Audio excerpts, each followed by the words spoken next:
Zenigata has some car trouble as he's headed to Mexico.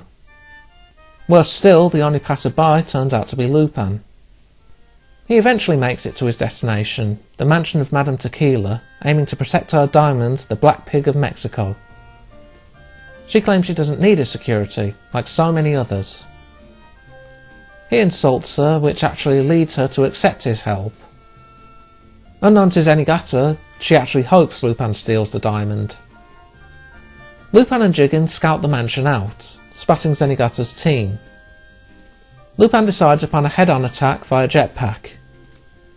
He handles it about as well as the last time he tried using one. Zenigata's team spots him and open fire with a missile strike.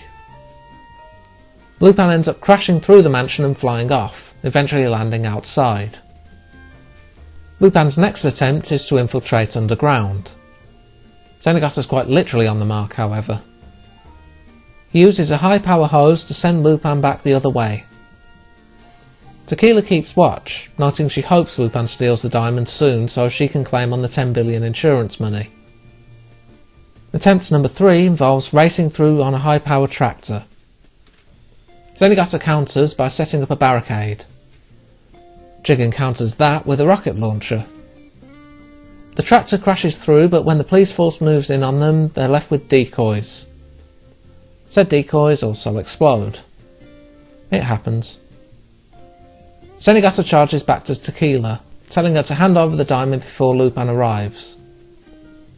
This one's actually Lupin, and doesn't factor in the real Zenigata bursting in. In the confusion, Tequila ends up swallowing the diamond. Zenigata manages to knock it back out in the chase, but Lupin grabs it. The chase leads to the roof. Jigen swoops by on a hang glider and knocks them off. He grabs Lupin and leaves Zenigata to fall into a pool below. Despite this, Tequila wants to adopt Zenigata into her family, telling him he stands to gain her entire corporation. Zenigata declines, his only interest being in arresting Lupin. This angers her and she smacks him with an iron ball as he tries to run. By this point, Lupin's figured out the Black Pig is a fake, and also knows about the insurance money. As night falls, Zenigata awakens from a strange dream tied to a chair. Tequila tries to tempt him further by showing him the insurance money, but it's still to no avail. Lupin and Jigen find the safe containing the real Black Pig. They then head to Tequila, aiming to take the money. Tequila and her butler put up a fight to stop him. Tequila decides to switch to explosives. Lupin knocks one back, but she has more.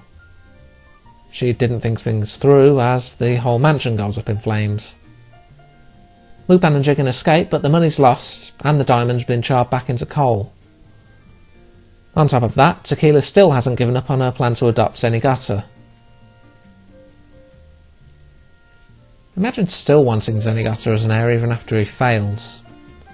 I suppose the end result was Tequila's fault too. Very slapstick heavy episode, and also an entertaining one. Zenigata manages to both be competent, but also retaining the more comedic elements of his personality quite well here. I guess I'd be remiss if I didn't point out the amusement of Zenigata's desire to catch Lupin, overwriting Living Easy, bearing similarity to the infamous Spider-Man vs. Sauron panel, where he wants to turn people into dinosaurs too.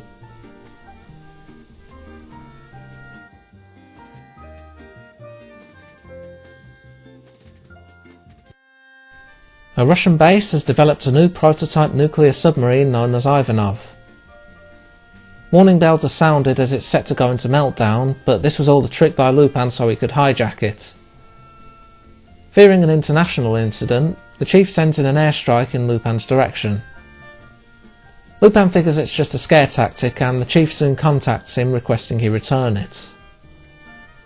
Lupin still needs it for his own treasure hunt, though he and Jigen note that Fujiko's intel said this would be a quick and harmless steal, not some nuclear prototype.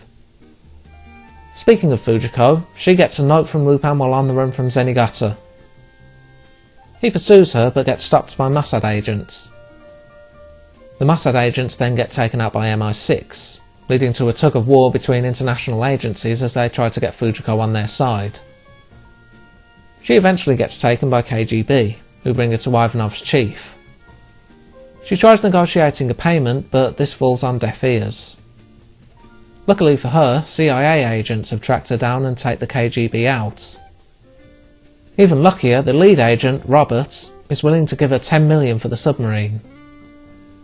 Unaware of this, the gang do some prep work before heading for the Bermuda Triangle. Their treasure is a sunken ship containing a stack of gold. The chief manages to track them down, but can't use depth charges as they're too deep. Lupin uses a mech suit to search for the treasure, but soon gets interrupted by enemy subs. Their attack exposes the gold, but it's just as quickly lost. Deciding escaping is more important, Lupin and Jigen hide away while leaving the enemy to deal with the decoy.